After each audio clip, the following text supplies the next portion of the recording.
Si tu peux rester digne en étant populaire, si tu peux rester peuple en conseillant les rois, et si tu peux aimer tous tes amis en frères, sans qu'aucun d'eux soit tout pour toi. Si tu sais méditer, observer et connaître, rêver sans laisser ton rêve, être ton maître, penser sans être qu'un penseur, si tu sais être bon, si tu sais être sage, sans être moral ni pédant. Merci Michel Drucker d'avoir accepté d'ouvrir cette deuxième partie de notre entretien par un extrait du texte de Kipling Si, un poème qui vous tient à cœur, je le sais, et qui a d'ailleurs été mis en musique par Bernard Lavillier. J'ai le texte pas loin d'ailleurs.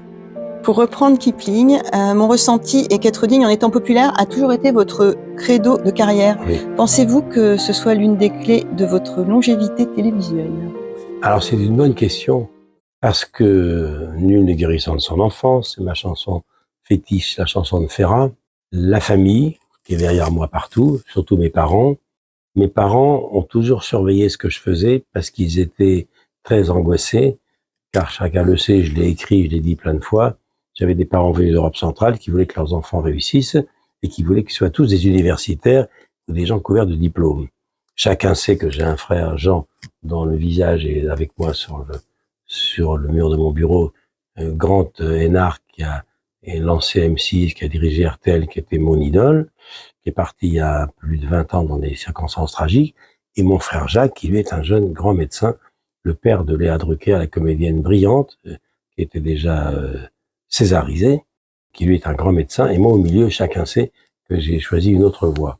Donc, mes parents, quand ils m'ont vu rentrer dans la lumière, avec cette espèce de révolution dans les années 65, il y a près de 60 ans, qui était la télévision, ils avaient peur.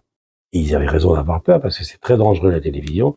Quand on débarque à même pas 20 ans à la télévision, dans une France qui découvre ce que c'est que cette étrange lucarne, il y a de quoi péter les plombs, il y a de quoi s'inquiéter quand on sait que son fils n'a pas de culture, pas de diplôme, est pas sûr de lui, est un anxieux, tout ça. On l'a lu et je l'ai dit souvent. Mais c'est vrai que j'ai jamais oublié ce que m'avaient dit les groupes. Les groupes m'avaient dit, Drucker, faites-moi une émission populaire, c'était Champs-Élysées, mais digne. Il m'avait même dit, je vous préviens, si elle est indigne, je l'arrêterai. Ça m'a toujours marqué. Et ce qui m'a aussi marqué, c'est ce que m'a dit mon frère Jean, qui était mon maître, qui était mon frère presque jumeau, on avait 13 mois d'écart. Il m'avait dit, l'image, c'est l'audience de demain. Ne sacrifie pas l'image. Il y a des audiences dangereuses. On l'a vu dans le passé. Il y a des audiences qu'il vaut mieux ne pas faire. Sans citer de nom, il y a sur le TF1 triomphant de la privatisation des animateurs, qui sont toujours là d'ailleurs, qui ont fait des émissions très, très, très, très populaires. Et tellement populaires que la presse intello ou le petit métier qui juge les autres, souvent à tort et sévèrement, trouvait que c'était des émissions, en deux mots, racoleuses. Et même dans la télévision privée, il y a des limites. À un moment donné, quand les émissions sont trop racoleuses, on finit par les arrêter. Je me souviens qu'Étienne Moujotte et Patrick Lelay, qui ne sont plus là, qui étaient des amis, qui ont été mes patrons pendant 5 ans sur TF1, mais je les ai connus avant. Et un jour, ils m'ont dit, ces émissions-là, on va les arrêter. Je dis, pourquoi? Ça fait un carton. Parce que la presse est trop mauvaise. Donc, à un moment donné, il faut faire très attention. Donc, pour faire carrière, c'est mon avis. Quand un jeune animateur vient dans mon bureau, et ils sont tous venus, y compris ceux qui sont maintenant les nouveaux, me demandent des conseils, je leur dis toujours, faites attention, c'est l'image qui fait durer.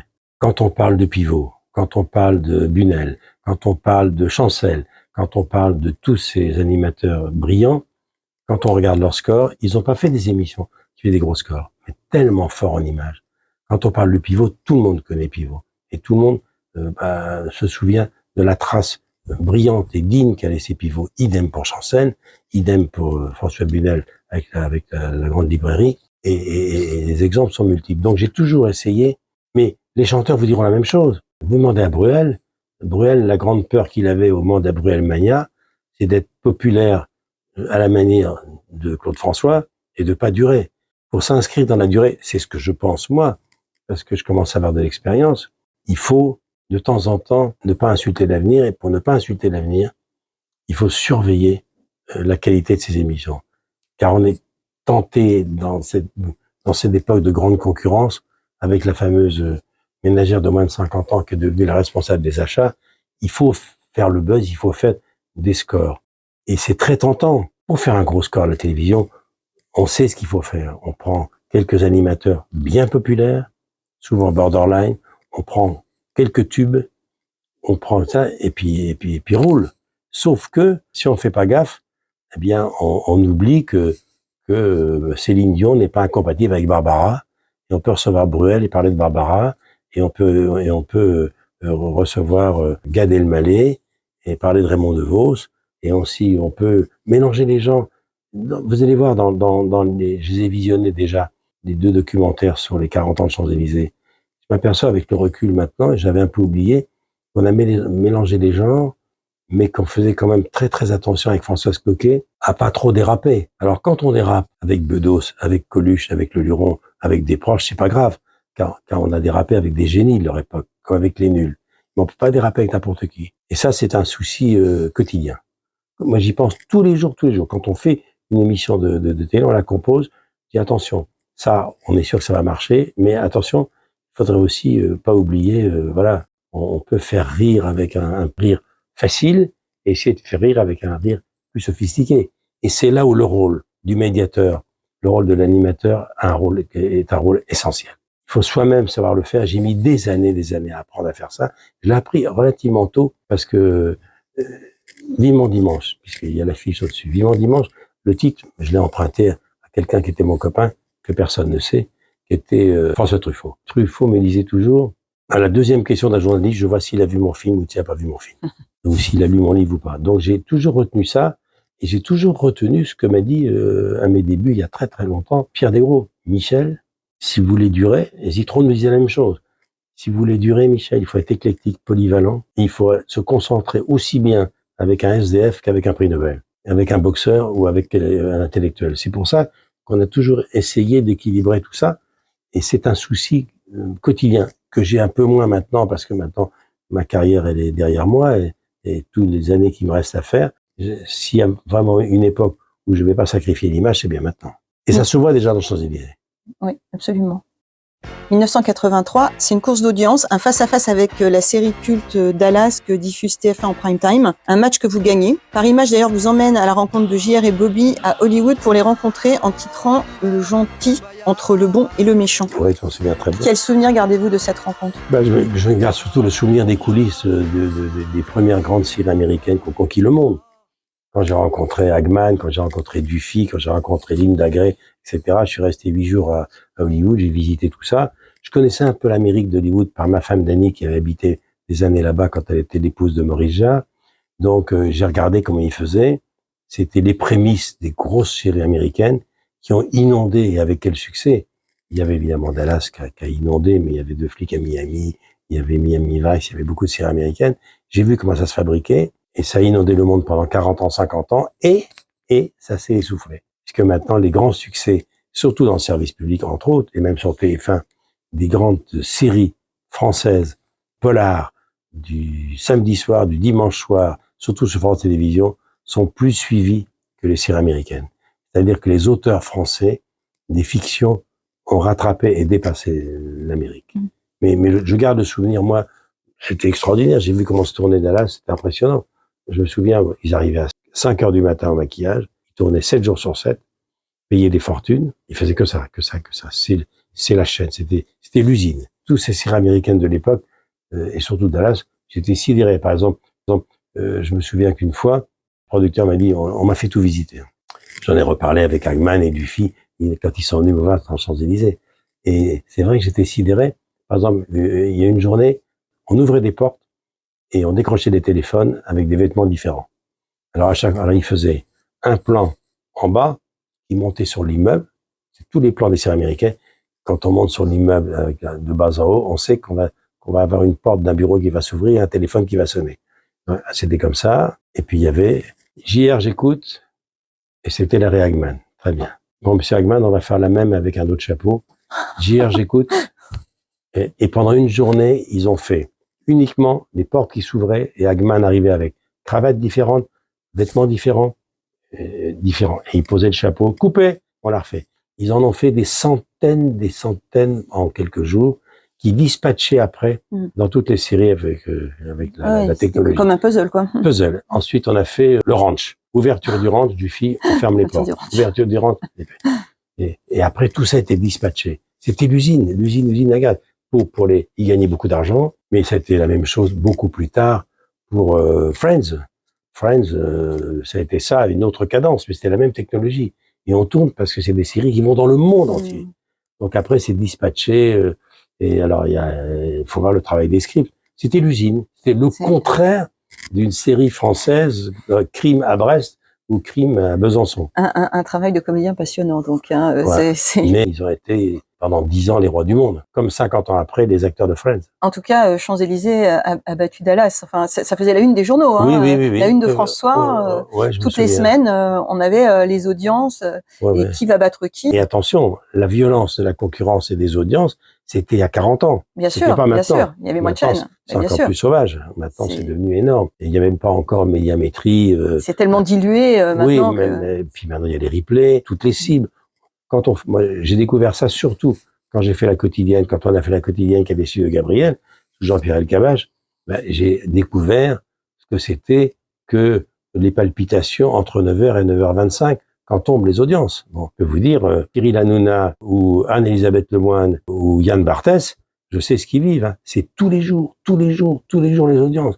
Alors dans le privé, c'est encore plus violent, puisque c'est un secret pour personne, en tout cas pour ceux qui connaissent notre métier. 60% de la recette publicitaire à peu près se fait entre 18h30 et 22h30. Donc à l'époque, c'était sauvage, la concurrence, mais l'enjeu économique n'était pas le même qu'aujourd'hui. C'est vrai. Vous préparez aussi des émissions thématiques. Je me souviens d'une émission avec la maquette présentant l'avant d'un TGV grandeur nature dans le studio qui montre la modularité du studio. Ouais, magnifique. Et j'ai retrouvé cette archive. Ah ouais, formidable. L'émission thématique qui vous a le plus marqué au studio Gabriel, c'est thématique. Ouais. Est-ce qu'il y en a une parce qu'il y avait aussi Guy Béard, il y avait on a fait un spécial Piaf. Un spécial Piaf, oui. Spécial Piaf avec Evelyne Bouix, le film de Lelouch. Lelouch, oui. Qui m'était un grand souvenir. On a fait un spécial Twist Again à Moscou, je me souviens, avec Marina Vladi, film de Poiret qui avait été tourné en Russie avec Clavier. On avait reconstitué un cabaret russe ici. Ce studio, au départ, c'était Francis Robin, notre premier décorateur il y a 50 ans. Ensuite, c'était Stéphanie qui a pris le relais. Et c'est vrai qu'on a fait des décors incroyables. C'est-à-dire que Champs-Élysées, c'était pratiquement une fois par mois ou toutes les semaines un décor différent. À l'époque, on pouvait se le permettre. Jusqu'au jour où, finalement, on s'est posé sur un canapé, et ça fait 20 ans qu'on est sur le canapé. Et c'était en direct, hein, toutes les semaines. Ouais, faut pas l'oublier quand même. Oui, c'était en direct toutes les semaines. C'était assez fascinant. C'était stressant, mais on était passionné par tout ça. Et puis la passion fatigue pas. Mais ça a été, c'était 10 ans. Non, ce qui est frappant, c'est qu'à l'occasion de la diffusion sur France 3 pendant les fêtes de ces deux docs, les années Champs-Élysées, on oublie que ça ne représente que 8 ans de ma carrière. Ouais. Et l'année prochaine, dans d'autres, ça fera 60 ans. Sur 58 ans de carrière, Champs-Élysées, c'est 8 ans seulement. Avant, il y avait les rendez-vous du dimanche. Ouais. C'était les prémices, dans les années 75, de Vivement Dimanche. En 80. Il y a eu Star, ensuite il y a eu Star 90. Il y a eu Studio Gabriel, la quotidienne, pendant 6 ou 7 ans, où ont débuté Laurent Gérard, Benjamin Castaldi et toute cette génération. Et puis, il y a eu Faites la fête, le rendez-vous en prime time de tous les humoristes qui ont fait parler d'eux. Et puis, depuis 23 ans, il y a l'émission qui a succédé, il faut quand même le rappeler, à Jacques Martin. Et c'est vrai que ça n'est que 8 ans. C'est ça qui me fascine. Moi, quand j'ai vu ce que les téléspectateurs vont voir le 21 et le 28 sur France 3, j'étais sidéré. J'ai dit, mais c'est pas moi qui ai vécu tout ça. Et avec un arrêt de 6 mois, et on reprend, voilà, on a le choix entre rester ou aller chez Berlusconi sur la 5. Oui. Finalement, pour des raisons familiales, parce que mon frère, à ce moment-là, est nommé patron d'Antenne 2. Et il me dit, mais attends, j'avais arrêté 6 mois, j'étais fatigué car je faisais Europe 1 à l'époque en même temps. Ouais. Il m'a dit, moi, j'ai besoin de toi, tu vas pas aller chez Berlusconi. Et je me souviens avoir dit à Berlusconi, écoute, Silvio, qui était devenu un copain, malgré ce contrat phénoménal que tu me proposes, entre Paris et Milan, j'irai pas parce que mon frère vient d'être nommé patron d'Antenne 2 et tu as le sens de la famille comme tous les Italiens. Et il m'a dit avec l'humour et le cynisme des hommes d'affaires italiens, combien vaut ton frère? Je dis, il n'est pas à vendre. Donc je suis resté dans le service public et je suis resté, et heureusement, parce que j'ai continué à faire une émission de service public. Et le 29 janvier 1983, je ne sais pas si vous vous souvenez de cette date, ça fait tellement de dates, vous accueillez une jeune Québécoise qui interprète D'amour ou d'amitié, signée Eddie Marnay, et dont vous dites, retenez bien son nom, Céline Dion. Vous avez tout de suite compris ce qu'elle allait devenir malgré sa jeunesse? Oui. Enfin, j'ai compris parce que Eddie Marnay, qui était un grand auteur, était très proche d'une femme qui est devenue mon amie, qui s'appelle Mia Dumont. Mia Dumont, c'est l'attachée de presse historique de Céline Dion. Elle l'est encore, elle s'occupe du journal de ses fans dans le monde entier. Et quand on a entendu cette voix, objectivement, c'est exactement la scène que Valérie Lemercier a reconstituée dans Aline. Bon. Quand on a entendu en régie cette voix, on s'est dit, mais d'où sort cette voix? J'ai eu le même frisson que lorsque j'ai entendu la voix de Whitney Houston. Mais d'où sort cette voix?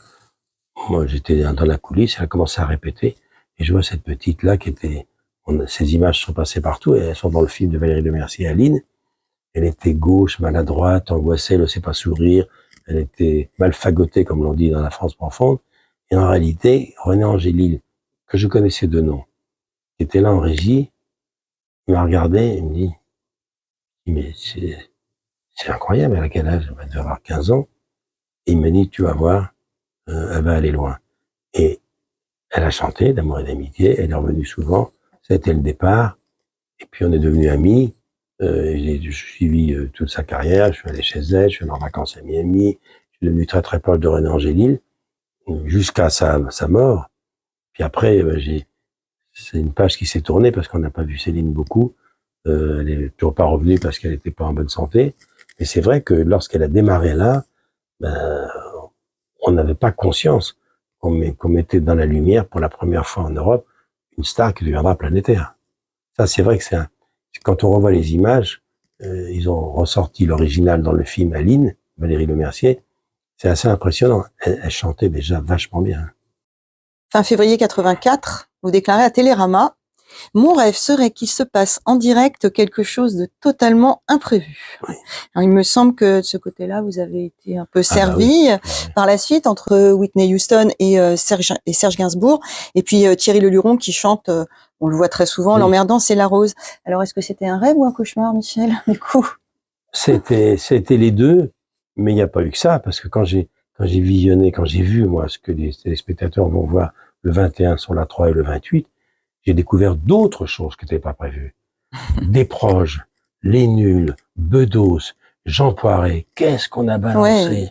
Des choses incroyables. Bon. Et c'est vrai que Whitney Houston, ça restera évidemment à la fois mon tube, si j'ose dire, et mon cauchemar. Mais heureusement qu'on était en direct, ou malheureusement on était en direct. Ça aurait pas été en direct, on aurait évidemment coupé. Et si j'avais eu plus de bouteilles d'expérience, je l'aurais viré. J'aurais dit, tu sors, tu t'excuses devant tout le monde, ou tu sors et tu t'excuses vraiment. Et puis je pouvais pas parce que j'ai regardé mon conducteur et j'ai vu que il y avait encore une chanson qui suivait, et la chanson, ça s'invente pas, c'était le duo avec Mitchell, Vieille Canaille. Mais c'est vrai qu'on m'en parle encore aujourd'hui. Hein. Ouais. Ah, oui. Mais quand vous disiez que c'était votre rêve que ça se produise, vous avez non, je dis pas, non, en réalité, c'était avant l'événement. Hein. Oui, mais je l'explique dans le documentaire, bien vous sûr, verrez. Bien sûr. Jamais j'aurais dû l'amener au canapé, c'était pas prévu. Elle était au centre, je l'ai remerciée. Oui, bien sûr. Et puis Serge me dit, tu me la présentes. Et je dis pas ce qu'il a osé me dire. Quand il a regardé de profil, c'était du Gainsbourg tout craché. Et la bêtise que j'ai faite, c'est de l'amener. La suite, on connaît, et la planète entière connaît ce buzz. Fin 82, vous déclarez au magazine Ciné Revue, on reparle de lui, je ne peux exercer mon métier qu'en m'attelant à de nouvelles aventures dès que j'ai fait le tour des précédentes. Est-ce que c'est toujours vrai aujourd'hui? Oui, la preuve, c'est que je suis sur scène. Mais ça, moi, c'est Lelouch, quand il parle de moi, qui est mon copain depuis mes débuts. Claude Lelouch dit toujours, Michel, c'est un tardif qui a commencé tôt. Moi, tout arrive à son rythme. Quand Clou était là, quand Laurent Gérard était là, que ce soit dans Studio Gabriel ou dans Dimanche, j'avais envie d'aller sur scène, mais j'osais pas le dire, j'avais envie de fredonner des petites choses, parce que tous me disaient, écoute, pourquoi, c'est dommage que le public ne sache pas l'humour que t'as. J'ai toujours aimé rigoler avec les comiques, mais c'était déjà vrai avec Thierry Leluron, c'était vrai avec Coluche, c'était vrai avec Bedos, c'était vrai avec Les Nuls, c'était vrai avec toute cette génération, et qui a suivi. Mais, avec Gad Elmaleh ou Jamel Debbouze.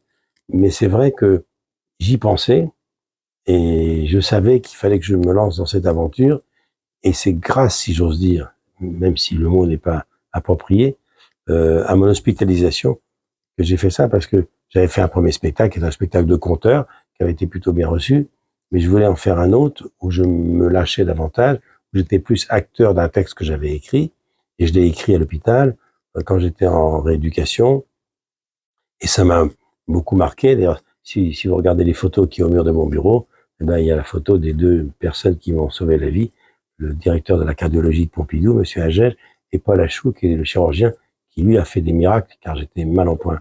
Et c'est là où je me suis dit, si tu t'en sors, il faut que tu montres aux gens que tu es capable de faire autre chose et que tu fasses quelque chose qui fasse oublier l'animateur. Et quand je suis sur scène, très vite, les gens oublient l'animateur. Mais c'est une aventure qui continue parce que la scène, c'est devenu une addiction et ça m'a changé ma façon de travailler à la télévision parce que tous ceux qui viennent me voir maintenant, ceux qui sont venus me voir au théâtre récemment, que ce soit Muriel Robin, que ce soit Florence Foresti, que ce soit Elsa Gilberstein, que ce soit Guillaume de Tonquédec, bref, je cite quelques acteurs qui sont venus il n'y a pas tellement longtemps, tous me disent « Bienvenue au club. Tu as réussi à nous faire oublier tout de suite l'animateur. » Et c'est ce que je voulais. Parce que j'ai toujours besoin de me prouver quelque chose, et le challenge n'est pas terminé. C'est pas par hasard si je dis à la fin de mon spectacle, en citant Lelouch, que les plus belles années d'une vie sont celles qu'on n'a pas encore vécues. Donc je vais peut-être encore faire des choses. Donc vous êtes sur scène jusqu'au 31 décembre au Studio Marigny. Vous partez ensuite en tournée, vous continuez Vivement Dimanche. Alors après, je vais faire une dizaine de villes qui sont des reports dus à la crise sanitaire. Donc à partir de janvier, je vais dans le Nord, puis je vais jouer jusqu'à Ramatuelle sans doute, une par mois. Mais je vais peut-être rester encore à Paris, je sais pas comment. Et puis après, je vais aller en tournée, mais vraiment la tournée 2023 qui va commencer en octobre, en septembre-octobre 2023. On va voir comment je vais équilibrer ça avec la télé. Et puis, je reviendrai peut-être à Paris jouer, à Marigny, je sais pas où ailleurs, comme l'a fait Anconina, puisque j'ai succédé à Richard Anconina au Petit Marigny. Puis j'espère que les gens pourront regarder les années Champs-Élysées, le 21 et le 28 sur la 3. Absolument. Rendez-vous donc le 21 décembre et le 28 sur France 3 à 21h10 pour retrouver les images inédites et quelques-uns des nombreux souvenirs de Champs-Élysées. Merci à vous, Michel. Merci, Marie-Hélène.